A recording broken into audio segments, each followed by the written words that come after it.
Senhor, príncipes e princesas, no vídeo de hoje vamos continuar aqui nossa leitura anual, nossa leitura abençoada, e hoje estou aqui juntamente da minha mãe. A paz do Senhor, meus amados, minhas queridas.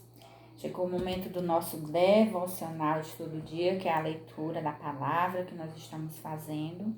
E hoje nós vamos ler a carta de 2 Pedro, né? A segunda carta de Pedro. E eu vou ler algumas informações aqui rapidinho, só alguma coisinha rápida. O autor, claro, Pedro, próprio Pedro. O tema, ou seja, a mensagem principal desse livro, a verdade de Deus e o falso ensino dos homens. A data que foi escrita, 66 a 68 depois de Cristo. Provavelmente entre esses anos, 66 a 68. O propósito. Pedro escreveu para exortar os crentes a buscarem com diligência a santidade de vida e o verdadeiro conhecimento de Cristo, para desmascarar e repudiar a atividade traiçoeira dos falsos profetas e mestres que agiam nas igrejas da Ásia Menor, pervertendo a verdade, a verdade bíblica. Pedro resume o propósito do livro no capítulo 3, versículos 17 e 18, onde exorta os crentes verdadeiros a estarem alerta para não serem enganados por homens perversos e a crescer na graça e conhecimento de nosso Senhor e Salvador Jesus Cristo. Então, hoje nós vamos estar lendo o livro todo, que são apenas 3 capítulos. Do 1 ao 3. Capítulo 1. Prefácio e saudação. Simão Pedro, servo e apóstolo de Jesus Cristo, aos que conosco alcançaram fé igualmente preciosa pela justiça do nosso Deus e Salvador Jesus Cristo. Graça e paz vos sejam multiplicadas pelo conhecimento de Deus e de Jesus nosso Senhor, visto como seu divino poder nos deu tudo o que diz respeito à vida e piedade, pelo conhecimento daquele que nos chamou por sua glória e virtude, pelas quais ele nos tem dado grandíssimas e preciosas promessas, para que por elas fiqueis participantes da natureza divina, havendo escapado da corrupção que pela concupiscência há no mundo. E vós também, pondo nisto mesmo toda a diligência, acrescentai à vossa fé a virtude, e a virtude a ciência, e a ciência a temperança, e a temperança a paciência, e a paciência a piedade, e a piedade o amor fraternal, e o amor fraternal a caridade. Porque se em vós houver e aumentarem estas coisas, não vos deixarão ociosos nem estéreis no conhecimento de nosso Senhor Jesus Cristo. Pois aquele em que não há estas coisas é cego, nada vendo ao longe, havendo-se esquecido da purificação dos seus antigos pecados. Portanto, irmãos, procurai fazer cada vez mais firme a vossa vocação e eleição, porque fazendo isto, nunca jamais tropeçareis. Versículo 11. Porque assim vos será amplamente concedida a entrada no reino eterno de nosso Senhor e Salvador Jesus Cristo, pelo que não deixarei de exortar-vos sempre acerca destas coisas, ainda que bem as saibais e estejais confirmados na presente verdade. E tenho por justo, enquanto estiver neste tabernáculo, despertar-vos com admoestações, sabendo que brevemente hei de deixar este meu tabernáculo, como também nosso Senhor Jesus Cristo já me tem revelado. Mas também eu procurarei em toda a ocasião que depois da minha morte tenhais lembrança destas coisas, porque não vos fizemos saber a virtude e a vinda do nosso Senhor Jesus Cristo, segundo fábulas artificialmente compostas, mas nós mesmos vimos a sua majestade, porquanto ele recebeu de Deus Pai honra e glória, quando da magnífica glória lhe foi dirigida a seguinte voz: Este é meu Filho amado, em quem me tenho comprazido. E ouvimos esta voz dirigida do céu, estando nós com ele no Monte Santo, e temos muito firme a palavra dos profetas, a qual bem fazeis em estar atentos, a uma luz que alumia em lugar escuro, até que o dia esclareça e a estrela da alva apareça em vosso coração.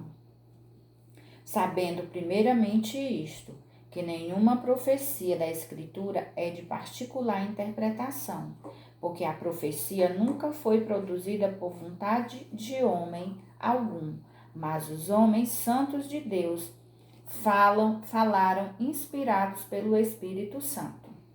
Os falsos mestres, capítulo 2.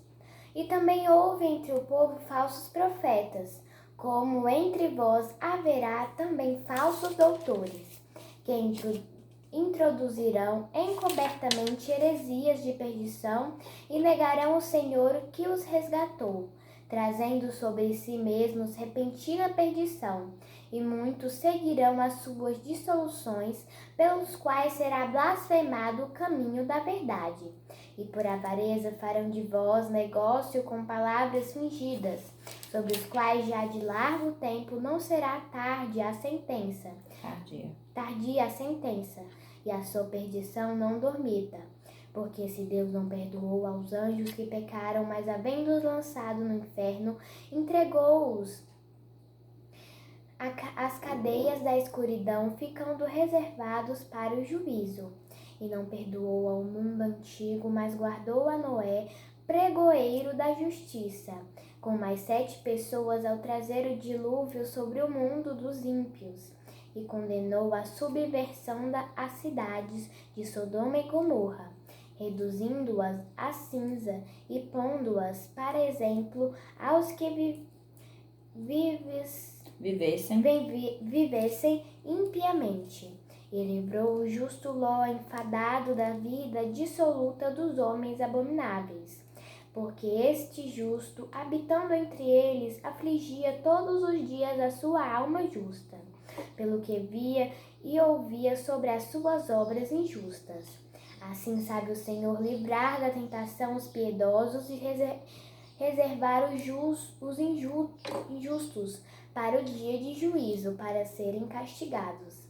Mas principalmente aqueles que, segundo a carne, andam em concupiscências de imundícia, e desprezam as dominações, atrevidos, obstinados, não receiam blasfemar das autoridades, enquanto os anjos, sendo maiores em força e poder, não pronunciam contra eles juízo blasfemo diante do Senhor. Mas este, como animais irracionais, presos e mortos, blasfemando do que não entendem. Não entendi. Lê de novo, que você pulou uma linha. Mas estes, como animais irracionais, que seguem a naturezas feitos para serem presos e mortos, blasfemando do que não entendem, perecerão na sua corrupção. Versículo 13.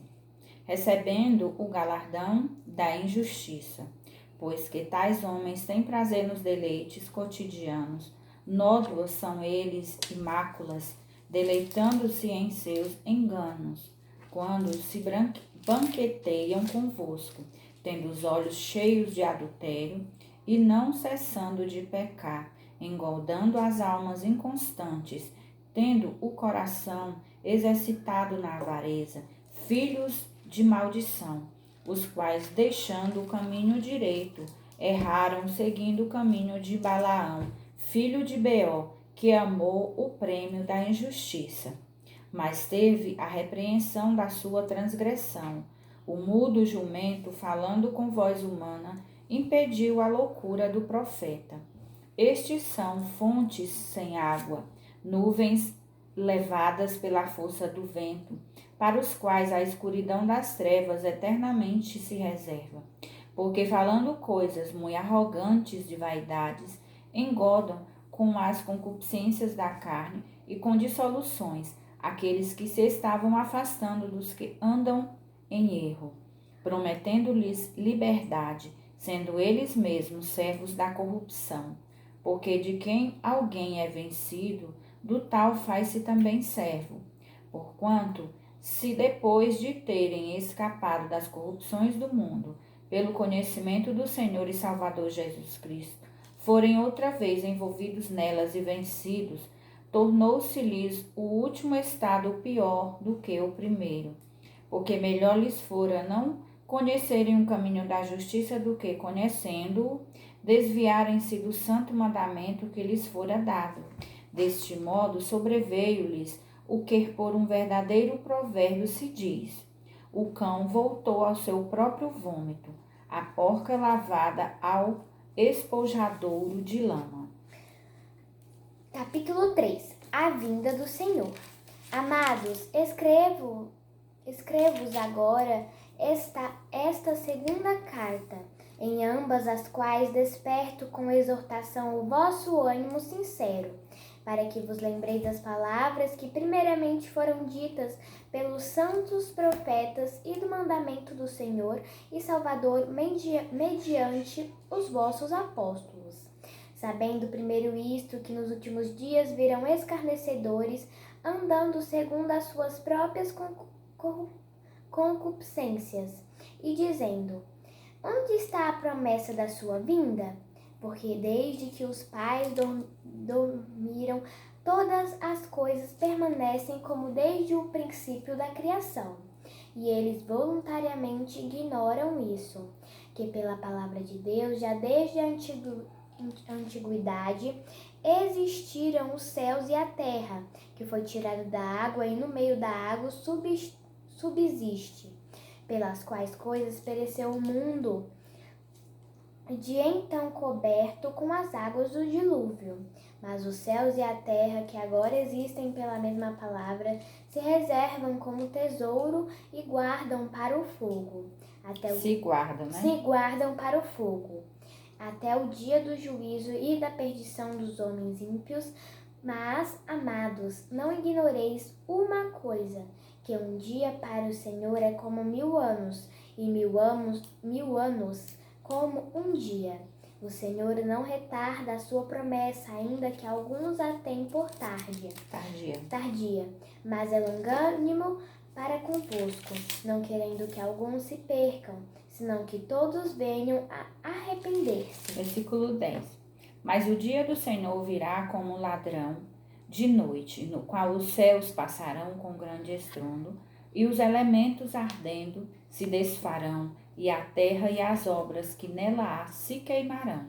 Havendo, pois, de perecer todas estas coisas, que pessoas vos convém serem santo trato e piedade, aguardando e apressando-vos para a vinda do dia de Deus, em que os céus em fogo se desfarão e os elementos ardendo se fundirão.